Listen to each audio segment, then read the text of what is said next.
জাতীয় প্রতীক যেটি সেটি কিন্তু শাপলা কিন্তু জাতীয় প্রতীক না। শাপলা মার্কা হিসাবে ব্যবহার করার ক্ষেত্রে আইনগত কোনো জটিলতা নেই।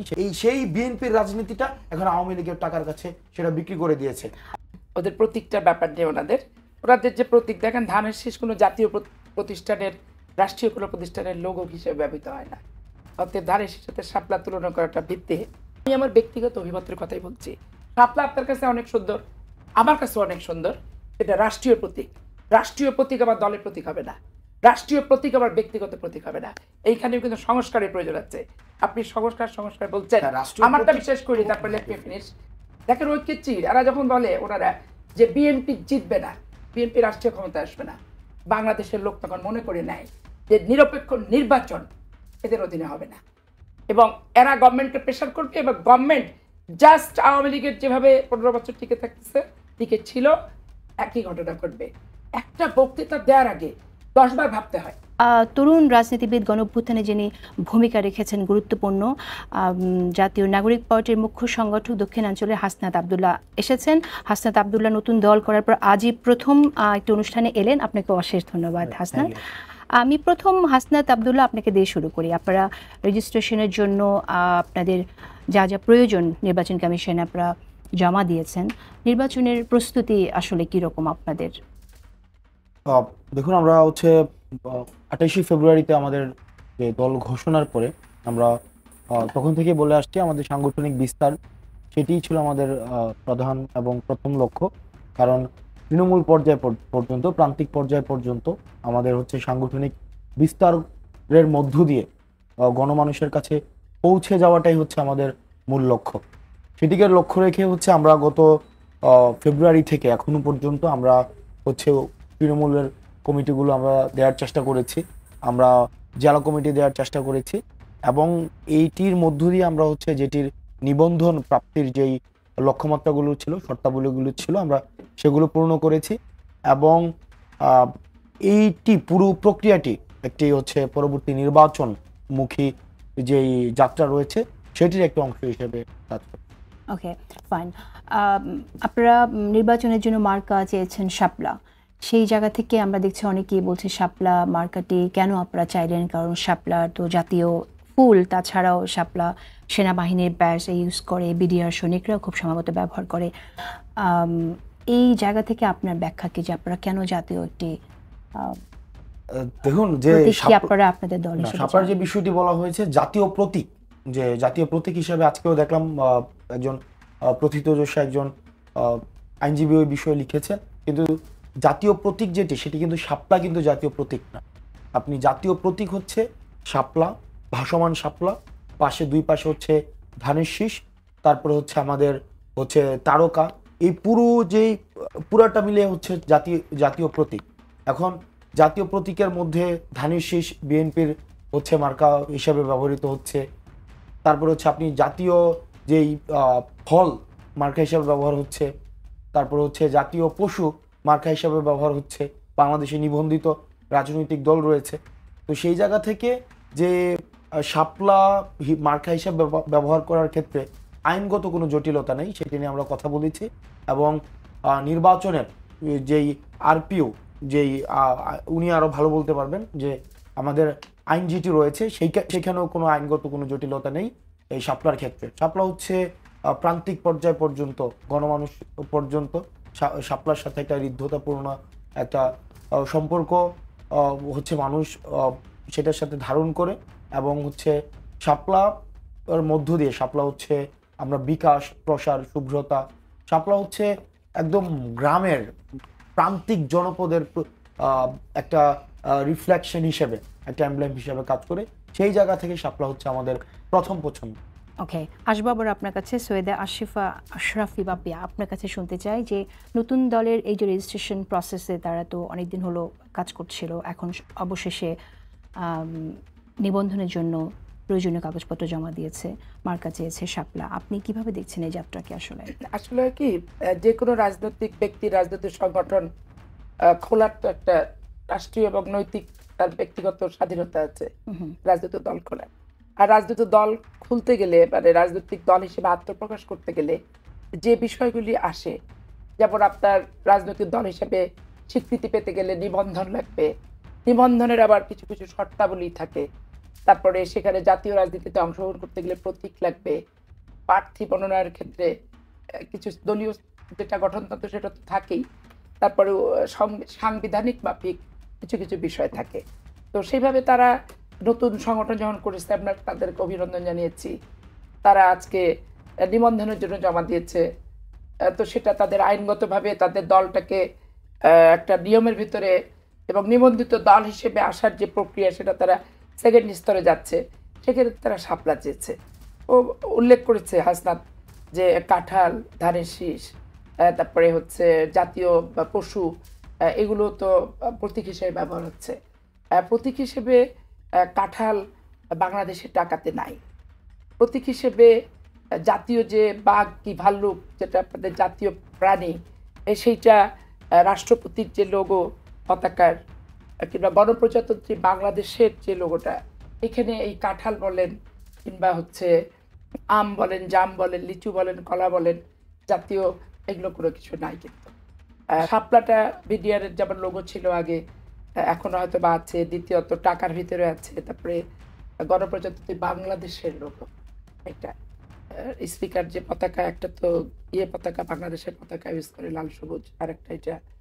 এখন হয় কি যে এইটা আমার মনে হয় কিছু কিছু জিনিস, ধানের শীষের প্রসঙ্গটা আনছে যে শাপলার পাশে তো ধানের শীষ আছে, এখন শাপলার পাশে ধানের শীষ আছে, সেইটা কেন শাপলাটা এখানে মেইন, শাপলাটা হয় কোথায়? শাপলা হচ্ছে জাতীয়, আর হয় কোথায়? পানিতে।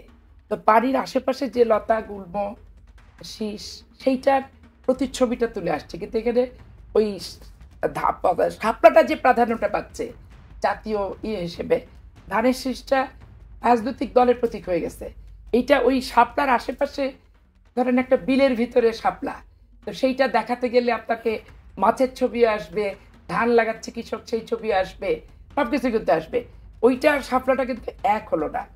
আমার মনে হয় যে আমার ব্যক্তিগত যদি আপনি ওপিনিয়ন চান, শাপলার জায়গায় থাকা ভালো। এইটাকে রাজনৈতিক দলের প্রতীক হিসেবে না করাটাই হবে উত্তম। এখন তারপরে ওদের চাওয়া আর নির্বাচন কমিশনের দেওয়া, এটা তো পুরোপুরি তাদেরই ব্যাপার। তো আমার ব্যক্তিগত যেটা ওপিনিয়ন, যে রাষ্ট্র তো আর আজকে গঠন হয়নি, রাষ্ট্র চড়াই উত্তরায়ের মতো মুক্তিযুদ্ধ করেও পৃথিবীর সব রাষ্ট্র কিন্তু স্বাধীনতা পায়নি। ভাষার জন্য পৃথিবীর সবাই কিন্তু যুদ্ধ করেনি। তাহলে আমার মুক্তিযুদ্ধ করতে হচ্ছে আমার সার্বভৌমত্বের জন্য, আমার ভূখণ্ডের জন্য, আমার মুখের ভাষা বাংলা ভাষার জন্য আমাকে 52 ভাষা আন্দোলন করতে হয়েছে। আমাদের প্রত্যেকটা জিনিস যুদ্ধ করে করে আদায় করতে হয়েছে। তো সেই ক্ষেত্রে জাতীয় প্রতীক, জাতীয় ফুল শাপলা, এইটার যে ভাবগাম্ভীর্য, যে মর্যাদা, এটা রাজনীতির প্রতীক হিসেবে না হলে ভালো, আপনি মনে আমার করছেন। ব্যক্তিগত আচ্ছা ঠিক আছে, হাসনাত আব্দুল্লাহ, যদি শাপলা প্রতীক না পান তাহলে আপনাদের পরবর্তী কোনো পছন্দ আছে কিনা একটু এখানে মনে করে দিই। এর আগে বোধহয় শাপলা প্রতীক চেয়েছিল দু একটি দল, তারা পায়নি। ওকে, আমি আপার সাথে একটু কাইন্ডলি একটু পোলাইটলি একটু ডিসএগ্রি করবো। সেটা হচ্ছে যে দেখেন, এই বিষয়গুলো হচ্ছে আপনার পারসেপশনের বিষয়। যে আপা যে এখানে বলছেন যে শাপলাটা হচ্ছে ওই প্রতীকের মধ্যে সবচেয়ে সিগনিফিক্যান্ট, আবার কেউ ওই প্রতীকের মধ্যে যদি ধানের শীষটাকে সিগনিফিক্যান্ট মনে করে, কারণ এটা আর্ট, একটা হচ্ছে এই চিত্রকলা, সেটা হচ্ছে আপনার পারসেপশনের বিষয়, আপনি কিভাবে সেটাকে অনুধ্যান করছেন। তো সেই জায়গা থেকে জাতীয় প্রতীকের প্রত্যেকটি, এখানে শাপলাটা হচ্ছে ওয়ান অফ দ্য ইনগ্রেডিয়েন্টস। এটা পুরাটা যদি দেখেন, এই যে পাট পাতা, তারকা, ধানের শীষ এবং শাপলা সবগুলো মিলিয়ে হচ্ছে জাতীয় প্রতীক, এবং জাতীয় প্রতীকের একটা আইন রয়েছে, এবং সেই আইনের 4-এর মধ্যেই বলা হয়েছে এই সবগুলোর কম্বিনেশনে হচ্ছে আপনার জাতীয় প্রতীক। তো সেই জায়গা থেকে আপনি কোনটাকে গুরুত্বপূর্ণ মনে করছেন সেটা পুরোটাই হচ্ছে আপনার পারসেপশনের বিষয়। তো শাপলা যেহেতু গুরুত্বপূর্ণ, আপা নিজেও বলেছেন যে শাপলা হচ্ছে এই পুরো প্রতীকের মধ্যে গুরুত্বপূর্ণ, মানুষ সেটার সাথে একটা অ্যাটাচমেন্ট ফিল করে, তো স্বাভাবিকভাবেই সেটাকে একটা পার্টি বা আমাদের পার্টির হচ্ছে প্রতীক হিসেবে পেতে আমাদের আগ্রহ অবশ্যই থাকবে, এবং সেটাকে আমরা প্রথম পছন্দ হিসেবে না পেলে দ্বিতীয় পছন্দ কি আমরা থাকবে? 3টি পছন্দ দিয়েছি, সেখানে আমরা তো 3টি পছন্দ দিয়েছি। শাপলা দিয়েছি প্রথম পছন্দ, আর দ্বিতীয় হচ্ছে কলম দেওয়া হয়েছে, তৃতীয়ত মোবাইল দেওয়া হয়েছে, এবং এই পুরোটাই হচ্ছে আমরা আইনগতভাবে আইনগতভাবে আমরা এই বিষয়টিকে আমরা অ্যাড্রেস করতে চাই। ওকে, অনেকে রসিকতা করেই বলে যে স্মার্টফোনটা হলে ভালো হতো বোধহয়, কারণ এই যুগ তো ডিজিটাল যুগ, সেই জায়গা থেকে তরুণদের পার্টির সিম্বল প্রতীক হবে স্মার্টফোন, সেটা হতেও পারে। এই প্রতীক নিয়ে আর কথা না বাড়াই, আমি একটু জানতে চাই যে নতুন বাংলাদেশের জন্য যে প্রস্তাবনাগুলো সামনে আছে তার মধ্যে সবচেয়ে আমরা যদি ডিটেইলে না গিয়ে প্রথম যে জিনিসটা আমাদের জন্য জরুরি সেটা হচ্ছে যে অভ্যুত্থানের শক্তির মধ্যে ঐক্য। সে ঐক্যে চির কেন ধরলো? এবং আমি দেখছি যে এনসিপির নেতাদের মধ্যে বিএনপিকে আক্রমণ করে কথা বলাটা যেন একটা অংশ হয়ে দাঁড়িয়েছে, প্রতিদিনের অংশ হয়ে দাঁড়িয়েছে এই যে কোনো বক্তৃতায়। এটা কি রাজনীতি করার জন্য জরুরি, নাকি আসলেই বিএনপি এই কাজগুলো করে বলে বিশ্বাস থেকেই বলা? যেমন উদাহরণস্বরূপ আমি একটু বলি, সেটা হচ্ছে যে কুমিল্লা একটি প্রোগ্রামে, এখানে আমার সামনে নিউজটা আছে, হাসনাত আবদুল্লাহ বলেছেন বিএনপির রাজনীতি চলে আওয়ামী লীগের টাকায়। তো এইটা কি আসলে কোনো ইনফরমেশন বেসড বক্তব্য নাকি? অবশ্যই দেখুন, এখানে রাজনৈতিক বাস্তবতায় আপনি যেমন উনি রাজনীতি করছেন, ওনার 44 বছর বয়স, মানে উনি রাজনৈতিক কেরিয়ার যেটা আমার বয়সের তুলনায় আরও 15 বছর বেশি। তো সেই জায়গা থেকে ওনাদের স্ট্রাগল আমরা দেখেছি, ওনারা স্ট্রাগল করেছেন লাস্ট, আমি যেটা দেখেছি লাস্ট 16-17 বছর ধরে মাঠে ঘাটে। এবং আপনারা দেখবেন যে বর্তমানে উনাদের থেকে বড় বিএনপিও হয়ে গিয়েছে, যাদেরকে আমরা গত 15-16 বছর কোথাও দেখিনি উনাদের থেকেও। এবং উনারও ক্ষেত্র বিশেষে আমাদের কাছে মনে হয় পার্টির মধ্যে এখন কোণঠাসা। এবং আমরা তো প্রান্তিক জনপদ থেকে উঠে আসা মানুষ, আমরা একদম, আমি প্রত্যন্ত জায়গা থেকে আসছি, কুমিল্লার দেবিদ্বার থেকে। তো সেখানে আমরা দেখেছি যে গত 15-16 বছর যে কারা কারা হচ্ছে বিএনপির ছিল, কারা কারা ফেসিবাদ বিরোধী যে রাজনৈতিক দলগুলোতে কারা কারা ছিল, এবং কারা এই আওয়ামী ফেসিজমের বিরুদ্ধে কারা লড়াই করেছিল, কারা এই আন্দোলনগুলোতে ছিল। হরতাল যখন বিএনপি থেকে দেওয়া হতো, আমরা যখন যুগপৎ আন্দোলনের যে ইতিহাস রয়েছে সেখানে বিএনপির কারা ছিল আর এখন কারা বিএনপি হিসেবে প্রতিনিধিত্ব করছে। এবং ক্ষেত্রবিশেষে এমন হয়েছে যে বিএনপির থেকে এখন বড় বিএনপি হয়ে গিয়েছে। এবং আমি শিওর উনি এটাকে অ্যাকনোলেজ করবেন যে এখন এই যে প্রমাণের যে বিএনপি, যে আমি এখন মূল বিএনপি থেকে আমি বড় বিএনপি, সেটা আমার দেবিদ্বারের ক্ষেত্রে আমরা দেখতে পাই। তাদেরকে গত 15-16 বছর রাস্তাঘাটে কখনো দেখা যায় নাই, তাদেরকে আপনি আন্দোলন সংগ্রামে কখনো দেখবেন না। দেখা গেছে যারা আন্দোলনে ছিল, যারা হচ্ছে এই 15-16 বছর এই ফেসিজমের এগেনস্টে লড়াই করেছিল, তাদের মধ্যে এই হম্বিতম্বিগুলো দেখা যায় না। কিন্তু যাদেরকে এখন প্রমাণ করতে হয় যে আমি মূলত ফেসিবাদ বিরোধী বিএনপির একটা অংশ, তাকে আরেকটু এক্সট্রা একটু হচ্ছে অভিনয় করতে হয়। সেই জন্যই কি বলা বিএনপি? এবার আসছি, আমি বক্তব্যটায় আসছি। এখানে আমি বলেছি যে কুমিল্লার অনেক উপজেলায় এখন আওয়ামী লীগের টাকায় বিএনপির রাজনীতি চলে, এবং সেটা সত্য। আপনি যদি দেবিদ্বারে যান, যে আমার উপজেলাতে দেবিদ্বারে যদি যান, সেখানে দেখবেন যে আমি মানে ফ্যাক্ট বেসড কথা বলছি, কোনো হাইপোথেটিক্যাল কোনো কথা না। এবং সময় আসুক সেই বিষয়গুলোকে আরো, যেমন আমি বিএনপির যে রাজনৈতিক ব্যক্তিবর্গ যারা রয়েছেন তাদের প্রতি পূর্ণাঙ্গ সমর্থন রেখেই বলছি যে বাংলাদেশের বিভিন্ন জায়গায় যেটি হয়েছে আওয়ামী লীগের সাথে অনেকেই, আমি আবারও বলছি, ফেসিবাদ বিরোধী যে বিএনপি তারাই এখন কোণঠাসা। যারা প্রকৃত অর্থেই গত 16-17 বছরে মাঠে ঘাটে ছিল তারাই এখন কোণঠাসা। আওয়ামী লীগকে যেভাবে ফেক আওয়ামী লীগ ঘিরে ধরেছিল, চেতনাবাজ আওয়ামী লীগ ঘিরে ধরেছিল, ঠিক একইভাবে পাপিয়াপাদেরকে এখন ঘিরে ধরছে যারা প্রকৃত বিএনপি না। এখন যেটা হয়েছে, আমার এলাকাতে এখন আওয়ামী লীগের টাকায় হচ্ছে বিএনপির রাজনীতি চলে। সত্যি এটা, আমার দেবিদ্বারে আওয়ামী লীগের টাকা এখন বিএনপির রাজনীতি চলে, এবং বিএনপির একটা অধিকাংশ যারা প্রকৃতার্থে বিএনপি করে তারাও সেই বিষয়ে একমত।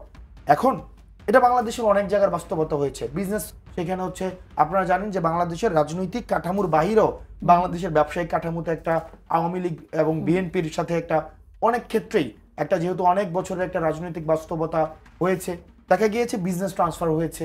এখানে আওয়ামী লীগের অনেক নেতাকর্মীকে বিএনপির ওই অংশটা, অনেক প্রত্যেকটা এলাকা, আপনাদের নিশ্চয়ই প্রত্যেকটা এলাকায় 4-5টা ভাগ আছে, অনেক এলাকাতে 4-5টা পর্যন্ত ভাগ আছে। দেখা যাচ্ছে অনেকগুলো অংশ সেখানে হচ্ছে ওই আওয়ামী লীগের এই নেতাকর্মীদেরকে শেল্টার দিচ্ছে। মামলা বাণিজ্য এখানে হয়েছে, আমি বলবো না শুধুমাত্র বিএনপি মামলা বাণিজ্য করেছে, এই মামলা বাণিজ্যকে টুল হিসেবে ব্যবহার করা হয়েছে। এবং দিন শেষে যেটি হয়েছে যে বিএনপির একটা বড় অংশ, একটা সেটা ইনসিগনিফিক্যান্ট হোক, রাজনীতিতে ইনসিগনিফিক্যান্ট হোক, কিন্তু এই তেলবাজির যুগে, যেহেতু আপনারা এই তেলবাজের যুগে যাদের হম্বিতম্বি করার ক্ষমতা যত বেশি তারাই এখন বড় রাজনীতিবিদ।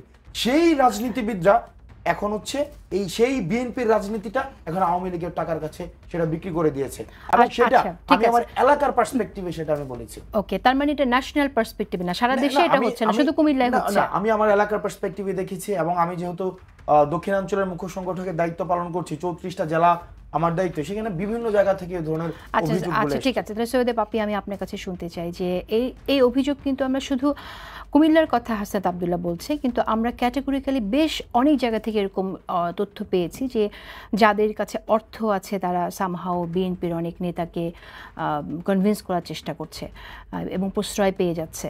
তো এই ব্যাপারে আপনারা আসলে কতটুকু আপনাদের কাছে ইনফরমেশন আছে? তার আগে আপনার একটু কথা বলে দিই, একটু শেষ করলেই নয়, ওদের প্রতীকটার ব্যাপার নিয়ে ওনাদের যে প্রতীক দেখেন, ধানের শীষ কোনো জাতীয় প্রতিষ্ঠানের, রাষ্ট্রীয় কোনো প্রতিষ্ঠানের লোগো হিসেবে ব্যবহৃত হয় না। অতএব ধানের শীষের সাথে শাপলা তুলনা করাটা ভিত্তিহীন। কলম আর মোবাইল আমার দুটোই পছন্দ। যুব সমাজ, শিক্ষা প্রতিষ্ঠান থেকে স্কুল থেকে একটা বিশ্ববিদ্যালয় পর্যন্ত ছাত্ররা দল মত তারা বুঝে না, দল সেভাবে করারও কোনো পরিবেশ এই 15 বছরে ছিল না। কোনো কলেজ সংসদ নির্বাচনও কিন্তু হয়নি। তারপরে যত সুন্দর করে আসছে প্রতিষ্ঠানে, আমি আমার ব্যক্তিগত অভিমতের কথাই বলছি, শাপলা আপনার কাছে অনেক সুন্দর, আমার কাছে অনেক সুন্দর। এটা রাষ্ট্রীয় প্রতীক। রাষ্ট্রীয় প্রতীক আবার দলের প্রতীক হবে না, রাষ্ট্রীয় প্রতীক আবার ব্যক্তিগত প্রতীক হবে না। এইখানেও কিন্তু সংস্কারের প্রয়োজন আছে। আপনি সংস্কার বলছেন, আমারটা বিশেষ করি, তারপরে লেট মি ফিনিশ, তারপরে আপনি বলবেন। তো এইখানে এটা একটা ব্যাপার। মোবাইল হ্যাঁ ভালো, কারণ এদের প্রচারণা ফেসবুক সব কিছুতে হচ্ছে, মোবাইলে প্রচার অপপ্রচার, যাই হোক। এখন যে বিষয়টা আসলো, ঐক্যের চির কেন ধরেছে দেখেন, ঐক্যের চির এরা যখন বলে ওনারা যে বিএনপি জিতবে না, বিএনপি রাষ্ট্রীয় ক্ষমতা আসবে না, বাংলাদেশের লোক তখন মনে করে নেয় যে নিরপেক্ষ নির্বাচন এদের অধীনে হবে না, এবং এরা গভর্নমেন্টকে প্রেশার করবে, এবং গভর্নমেন্ট জাস্ট আওয়ামী লীগের যেভাবে 15 বছর টিকে ছিল একই ঘটনা ঘটবে। একটা বক্তৃতা দেওয়ার আগে 10 বার ভাবতে হয় যে এই বক্তৃতাটা কত দূরে যায়। আমি পাপি আমাকে অপছন্দ, কিন্তু আমাকে অপছন্দ করার কারণে হাসনাত এমন একটা কথা উদাহরণস্বরূপ বলছি, এমন একটা বক্তৃতা দিল যে পাবলিকের ভিতরে একটা বিতর্কিত হয়ে গেল, কিন্তু পাবলিকেরও বিভ্রান্তি লক্ষ লক্ষ কোটি কোটি দূর করা কিন্তু তখন অসম্ভব হয়ে যায়। যখন বলে বিএনপি জিতবে না, ইউটিউবে আপনি দেখবেন এই 70-এর বেশি আসন পাবে না, এই না, তখন মানুষ কিন্তু ধরে নেয় যে এদের অধীনে সুষ্ঠু নির্বাচন এই বর্তমান অন্তর্বর্তীকালীন সরকারের অধীনে হবে না।